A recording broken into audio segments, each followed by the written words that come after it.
whip it, I'm fitted up. Hop in my car and a giddy up. Secure the bag, yeah, I get the bag. All right, hey, so it's a very special episode of BPM. We got Joe Bunn in the house. I got Carrie Klein from Flower City Nuptials over there. So what's up, Carrie? Hey, guys. Hey. So we've always want to make sure that when we're doing BPM that we have a wedding professional that's not a DJ. Because we don't want to get in this echo chamber of a bunch of DJs high-fiving each other that what we think is cool is cool. We need someone to keep us grounded. Carrie is in the house to keep us grounded. Yeah, and she has darts. So if she hears something that she doesn't like, she's going to toss some darts our way. So, all right, so here's the rules. Mickey, the producer, is going to spin the golden wheel of death. He's going to pull out a topic. Rich and I get 1 minute each to debate that topic, and then the other one gets to go. And then the panel, you guys get to tell us what you think. Mickey's scoring points when we say something intelligent. Hopefully we say something intelligent in the process of this. Doesn't always happen. It doesn't always happen. The city of California would have to disagree. All right. So usually whoever goes first wins this stupid thing. So hopefully the questions are set up that whoever goes first isn't always the winner. All right. So the question for Joe is live mixing a cocktail hour, waste of time or great DJ feature? Rich, you go first. You got 1 minute. Great DJ feature. I love live mixing at cocktail hour. For me, observing the guests is a prime time, and it really starts during cocktail hour, right? So if you are interacting as far as musically and seeing what format and what genre is working, you can do more of that. You can also give them an opportunity to listen to you and see what's going on because they're used to every other single wedding they've gone to is autoplay, the fade, maybe a little bit of a dead air, and then the next song, right? It's the Dean Martin, it's the Frank Sinatra, it's the Bruno Mars, right? But if you have live mixing and you're doing beat matching and you do just some light blends, just fun, people celebratory music, it really sets you apart and it gets people amped up for the dance floor psychologically, which is where you want them to be. Well, here's how we screwed up because in all these questions, of course, the first person who gets to go gets the right answer. So of course it's good. I mean, right? Of course it sets you apart. I would say this, just so I can say something intelligent besides just dumbly disagreeing with you, because of course you're right. The one thing to keep in mind, though, is there's lots of work to be done in a cocktail hour, right? So this is the time where I'm out there building rapport with a bridal party before I have to get them huddled up for an intro. I'm making sure I'm coordinating with the venue manager to make sure that we're all on the same page on things. I'm visiting with mom and dad to make sure they like me and I'm on the right page. So while, of course, you're right and you got to go first, that there are things that to be done in a cocktail hour that have value. So there might be some blend of an auto mix or whatever. So, all right, Joe, who's right? Rich is right. However, I will say this. Am I able to do it at every event? No, because again, like Johnny said, I'm by myself and there's a lot of moving parts going around during this cocktail hour that I'm trying to get ready for. And, or for example, Saturday, this wedding is the pre-function hall is out here with a bar and a photo booth. And honestly, I may pre-mix that and put it on an iPod and stick a piece of Velcro on the back of a speaker and let it play out there in the hall. And then the main setup, introductions, dinner, dancing are going to be in this ballroom a little further down. So, and again, I'm by myself. So did I run 100-foot cable down there for nobody to even know that the DJ was playing because I'm in the ballroom A? No, I'm probably not going to do that. So I will say this, it really depends on the audience, the crowd, if I'm in the same room, so on and so forth. If you can do it, absolutely. Because like Rich said, he's right. It sets the precedence for like, oh, this guy didn't come to play around. Hold on, man. This dude is actually playing cocktail music. Like did he just mix Bruno Mars into Frank Sinatra? Like seamlessly? And then they're all of a sudden, like, especially a younger crowd, they're like, "Oh, this guy's getting ready to just smash." When the lights go down and dinner's over, this guy's getting ready to destroy. So, Rich is right. Johnny has a good point though that as a single, if you're just out there solo, that you could be running around and may not have that opportunity. Yeah. And I'll make the third point that like if I'm not in that room, it's just I don't know that I would literally have to set up a full another controller system and everything, and I don't know that I've charged for that. So here's the reality check: is a professional. Let's go. Non-DJ. The three of us all agree, and we're all DJs. Non-DJ and a female. Even if you're a wedding guest, does it matter, or would you even notice if a DJ is live mixing a cocktail hour? You might not notice, but you're definitely paying attention to the music at the cocktail hour. Having seen another DJ playing the Chariots of Fire instrumental mix. How did that happen? At a Why? at a cocktail hour. Carrie called me when that happened, by the way. Really? Oh, yeah. She goes, you got to hear this. This asshole. It would be like Yes. Yeah, I'm not even sure the bride and groom were born yet, like when that movie came out. So it was just like, it's really important to read your audience. knowing your audience. Yeah. All right. For sure. So I think what Carrie's saying, if I can surmise that, is that I'm right.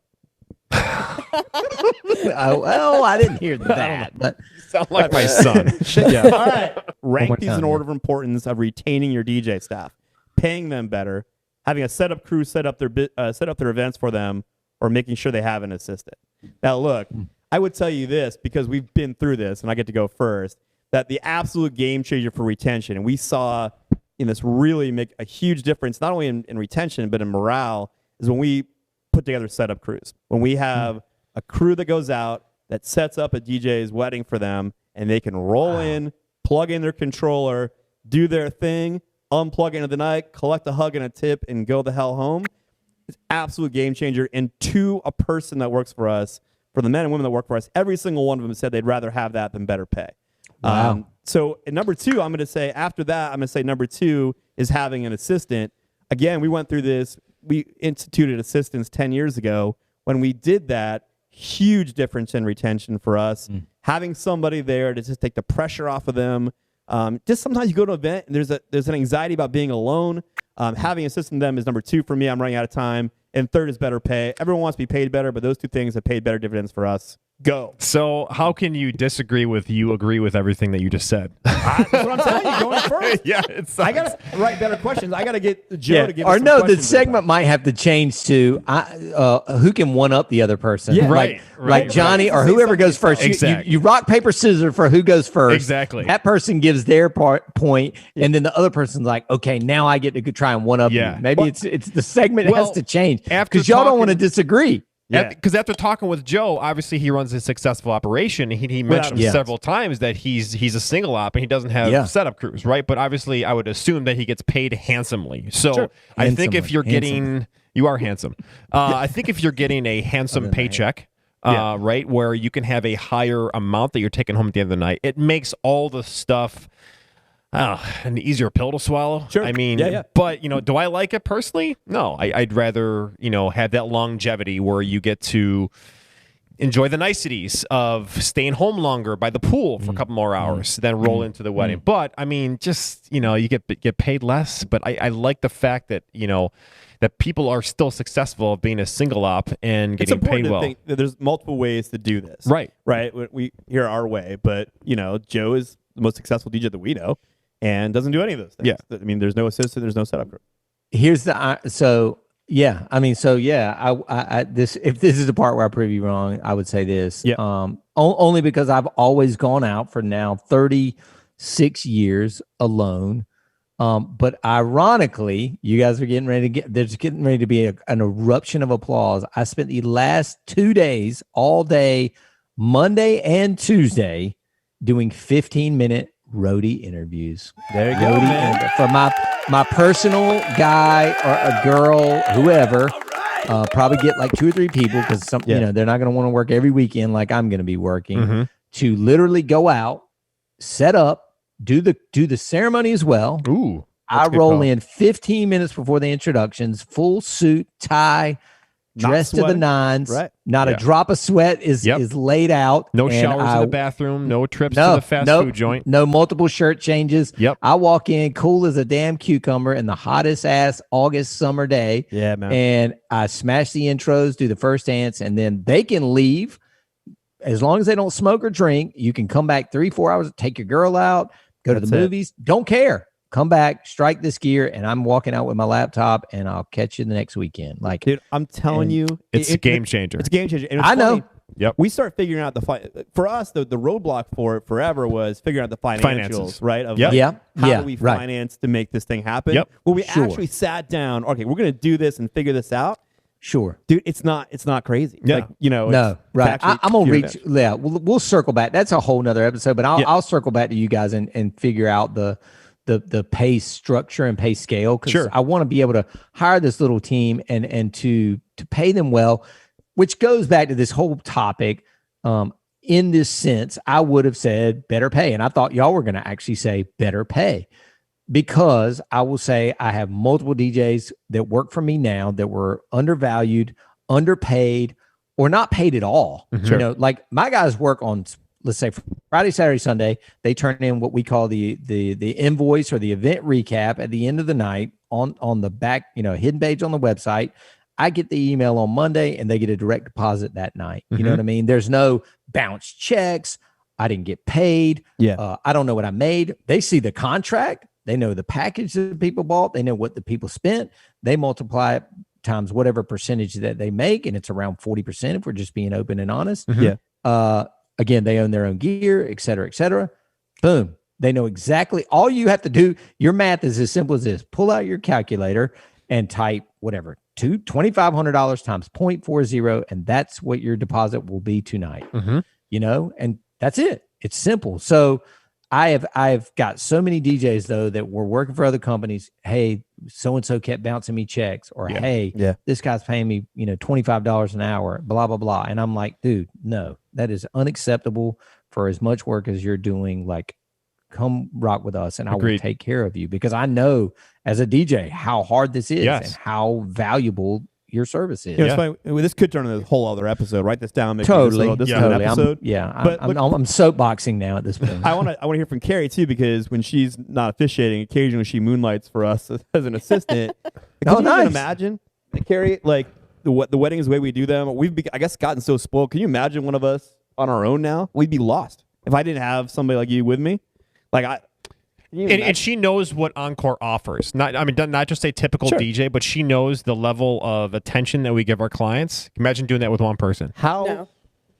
There's no way. would I be without it? There's no way, because I've gone to other, events where there's a typical single operator, and they're busy setting up and, going to the bathroom to change, and they're not able to give the custom attention that I know Encore does. We pay her good, don't we? That was fucking awesome. Exactly right. Look, again, this is a great other topic, because for me at my age, advancing years I am, I think Joe and I are probably, you're a little younger than us maybe, but like, for me to keep DJing, I gotta have. I'm gonna be 50 this year. Are you 50 now? What? I'm gonna be 50 in September. Yeah. He looks 34. I'm 47. I'm 47 tomorrow. Tomorrow. Oh, damn. Okay. Yeah, but dude, for me, the setup crew is going to keep me DJing. knowing your employee audience too. That's what's going to keep me DJing. I love that part. If I can plug in, rock out. Right. Listen, man, here's the thing. It's the same question that I get from DJs all the time. I don't know how to grow a multi-op. Are people really going to want to hire somebody besides me? And you think that wasn't hard for me to wrap my head around? Look, they don't need Joe Bunn. As long as I train this guy, he can be better than me, and I can send him out. And the next guy, and the next guy, and the next girl, and the next girl. Like, that is the hardest thing to cross that hurdle, that you got to clone yourself. You can't clone yourself, but you got to clone yourself. And it's the same for me. Like, damn, do I really want to trust somebody to go set up my gear? Or your name's on the sign. Right. Your name is on the sign. And so that's why I've been so reluctant to let go of that piece of it, like, for so long. And I'm like, dude, like the guy yesterday I interviewed, absolute rock star. He was like, yeah, I've been on tour with this band, that band, that's not coming back for a while, this, that, and the other. And I was like, dude, this is really below your pay scale. Like, I'm running a couple powered speakers, couple totems, couple movers. Yeah. Like, and he was like, dude, I just want to get back out there and seeing people having a good time. And I would be honored to take this job. And I'm like, let us know if that guy wants to move to Rochester, New York. Yeah. Seriously. All right. Last one, Nikki, spin the wheel. This is a softball. Krantz goes first. He goes, all right, change my mind. Meeting a client in a public place for an initial presentation is never a good idea. So the way you worded that is, I'm supposed to agree with that or disagree with it or state? Well, I think it's a horrible idea. That's all you need to say. Change my mind. Is there basically what the question is begging? Is there ever an opportunity where meeting in a public place is a good idea? No, not at all. That was easy. Do you need a minute? Not unless you have a natural gas leak in your space. Wait a minute, though. No, you. What about like the guy that's got, that doesn't have a cool space like y'all do? You know what I mean? Like, what about the newbie that's just one DJ and he's out there just grinding and he's got his gear together? Like, what's he supposed to do? Well, I'll tell you this. I think we actually have written a presentation about this. We call it Home Field, and we give it at MBA, or we were gonna give it at MBA this year. Yeah. We were supposed to give it at Mobile Beat. Yeah, Mobile Beat. Then it went virtual. We gave it virtually at Mobile Beat this year. All right. Yeah. So Home Field, what we're encouraging that guy to do, Joe, is to figure out something creative, right? Well, right now, I think we've all learned that Zoom or some kind of platform like that is probably still better than a Starbucks, right? Exactly. At least you can control it. Yes. You can control the volume, control the background. Whatever you can do, you can control your environment a little better. We're encouraging that dude, go make some friends, right? Like, go hit up a wedding venue where he works a lot and say, hey, can I meet a client here? Maybe they haven't picked their venue yet, or maybe it's one of their clients. I don't know, do something besides Starbucks where you can't control the situation. I have a whole list of things that are better than that. Yeah. So there's just too many external factors that you can't control there. What do you think, Joe? I think that you're right that one, the guy that is just getting started or doesn't have a permanent office location has been saved by the pandemic because Zoom is the standard now, is industry standard. He can get away with Zoom, throw up a nice backdrop, make sure there's no clothes hanging in the background, green screen, whatever you want to do. That guy's been saved. When the world reopens, that same guy, girl, can do these consultations, but it does not need to be at Barnes and Noble, Starbucks with a barista going absolutely bonkers, making some kind of a blended beverage or frappuccino, whatever's happening back there is so loud. But now this new DJ, Ricky, has sort of built some relationships, some inroads, and can have it at the Hilton in their little boardroom. Yeah, exactly right. The Merriman Wynn House right down the road from here that has a gorgeous carriage house, or on the front porch on a spring day like today. Like, you have these opportunities to meet in public, but do it at a place that is not loud, crowded. Hey, are you Karen? No, you're not Karen. Okay. Yeah. Well, where you're like trying to pick out your client, like that those days need to be gone. Thank you. Carrie, y'all. Thank you. Where do you meet with people? What's your space like? So actually, interestingly enough, I do meet with people in a loud Starbucks, but I'm a one person, now I'm a 2-person operation, and Congratulations. And thank you. And we don't have really an office at this point, but now I think hearing your points, post pandemic, hopefully soon rather than later, I think I'm gonna have to be looking for a place. Jeez, Carrie, if only you worked part-time for a DJ company with a dope office that you could meet people. Yeah. I mean, that's crazy. Seriously. If only. I know. If only you did. If only. Yeah. All right. So that was BPM. Mickey, at some point, post-production is going to tally up the scores. Thank you. Carrie didn't throw any darts. Carrie didn't throw I didn't see anything. her do anything. No, like waving hand or. Yeah. Our hero didn't tell us we were stupid, which we appreciate. No, there was no stupidity in that segment. Very good. All right, hey, Appreciate I think not only is that the end of the segment, that's the end of this episode of The Real DJ Show. Once again, we could not be more thrilled to have Joe with us. Definitely. Joe, thanks for hanging out with us. Man, It's safe thanks to for say having that me, you'll be guys. back. This was a lot of fun. I'll come back whenever. Love it. We can make it a quarterly segment. I love down. And Down if with there's that. anything else we can do for you, please reach out. To your mouth, to our ears. We just wrote that down. That's a verbal contract. Yeah. All right. Now we've locked in a quarterly show. Love I that. heard it. Thanks, Joe. Appreciate Thanks, it. brother. Thanks, guys. Keep doing your Appreciate thing. y'all. Thank you. Hey, and thank all you guys for hanging out for The Real DJ Show. You're about to hear a pre-recorded segment of me telling you where to find us. Until next time, everybody. See ya. Hey, you just caught a segment of Beats Per Minute, the game show of competitive DJ debate. If you want to see the episode of The Real DJ Show that this came from in its entirety, make sure you check out the link in the description. Of course, we want to know what you think, so blow up the comment section below and join the debate. If you have suggestions for content or want to join us next time, email us at TheRealDJShow@rochesterdj.com. Of course, we always want you along, so make sure you like this video, subscribe to our channel, and ring the little bell for all of our new content. Hey, we'll see you next time.